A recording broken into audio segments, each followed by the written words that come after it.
ओम धर्मराज्य स्थापकाय शिव शक्ति स्वरूपिणे आचार्याणं वरिष्ठाय प्रणवानंदाय ते नमः। ओम अहेतुकीं प्रेम घन दिव्य मूर्तिम आचार्य रूपं श्री प्रणवं नमामि। त्वमेव माता च पिता त्वमेव, त्वमेव बन्धुश्च सखा त्वमेव, त्वमेव विद्या द्रविणं त्वमेव, त्वमेव सर्वं मम देव देव, त्वमेव सर्वं मम देव देव, त्वमेव सर्वं मम देव देव। শক্তি পুরুষোত্তম কথার ইউটিউব চ্যানেলের চণ্ডী চিন্তার এই অনুপম যাত্রায় আপনাদের প্রত্যেককে স্বাগত জানাই। শুরু করার আগে বলে দিই, চ্যানেলটিকে সাবস্ক্রাইব করবেন ও বেল আইকনটিকে প্রেস করে রাখবেন। আজকে আমরা শ্রী চণ্ডীর প্রথম অধ্যায় 24 নম্বর ও 25 নম্বর মন্ত্রটি পড়ব।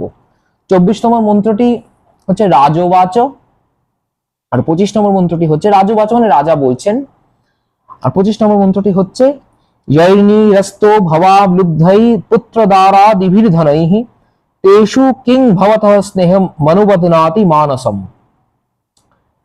রাজা বলছেন, রাজাকে সুরথ, তিনি কে? তিনি জীবাত্মা। কি বলছেন? বিষয়লোলুপ যে পুত্রদারাদি কর্তৃক আপনি নিরাকৃত হইয়াছেন, কি আশ্চর্য, আপনার চিত্ত তাহাদের প্রতি স্নেহানুরক্ত। যে পুত্রদারাদি কর্তৃক আপনি নিরাকৃত হইয়াছেন, আপনি বিতাড়িত হইয়াছেন, আপনাকে তারা তাড়িয়ে দিয়েছে, তাদের প্রতি আপনি অনুরক্ত, স্নেহের জন্য অনুরক্ত।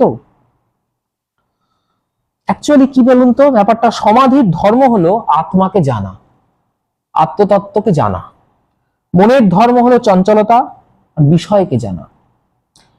পরস্পর একটা কন্ট্রাডিকশন আছে এর মধ্যে, পরস্পর বিরুদ্ধ অবস্থা, নিবন্ধন। বলবান মন প্রথম সমাধিকে হারিয়ে দেয়,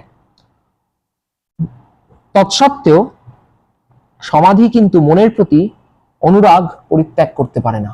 সমাধি কিন্তু মনের প্রতি অনুরক্ত হয়ে থাকে, কারণ ওই চঞ্চলতা, ওই পরিচ্ছিন্নতার সাহায্যেই আত্মবোধ উদ্বুদ্ধ আছে। ওই যে মাঝে মাঝে চঞ্চল হয়ে যাচ্ছে এবং মাঝে মাঝে আত্মস্মৃতি ফিরে আসছে, এর জন্যই কিন্তু মনের প্রতি সমাধি আবার মনের অনুরাগটা ফিরে আসছে। হ্যাঁ, না আমি সংসারে আছি তাই তো সংসারের অনিত্যতা বুঝতে পারছি, এরকম একটা ভাব। সংসারে না থাকলে তো সংসারের অনিত্যতা বোঝাও সম্ভব নয়। তাহলে সংসারের থেকে, সংসারের যন্ত্রণা বুঝে, সংসারের অনিত্যতাকে ফেস করে তারপরে ভগবানমুখী চিন্তা, তবেই সেটা চিন্তা, এটাই বোঝানো হচ্ছে। তাই জন্যই সমাধির অনুরাগ। সমাধি দেখেছেন? সমাধি আমরা পড়েছি, সোহং নবেদমি পুত্রারাং কুশলা কুশলাত্মিকম। সমাধি জানেন যে তিনি কে, কিন্তু তিনি তাও মনের প্রতি অনুরাগ ত্যাগ করতে পারছেন না। যারা আমার আমিত্বকে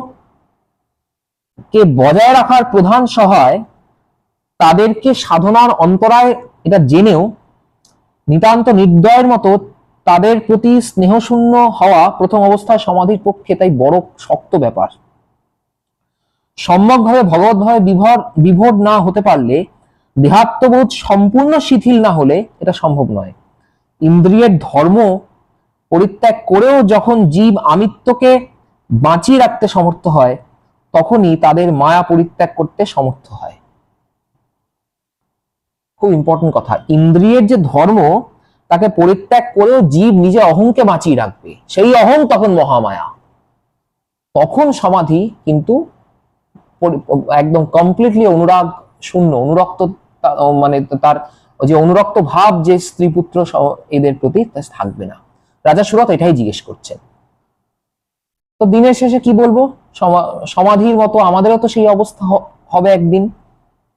শরণাগতির ভাব, গুরু কৃপা ছাড়া কোনো গতি নেই।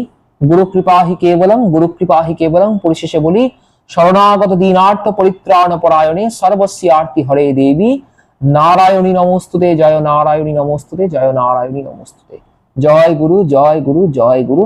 আপনারা সবাই শরণাগতির ভাব নিয়ে থাকুন, গুরু কৃপায় থাকুন, জীবন জন্ম সার্থক করুন, জীবন জন্ম ধন্য হোক, কল্যাণময় হোক, আনন্দময় হোক। জয় গুরু।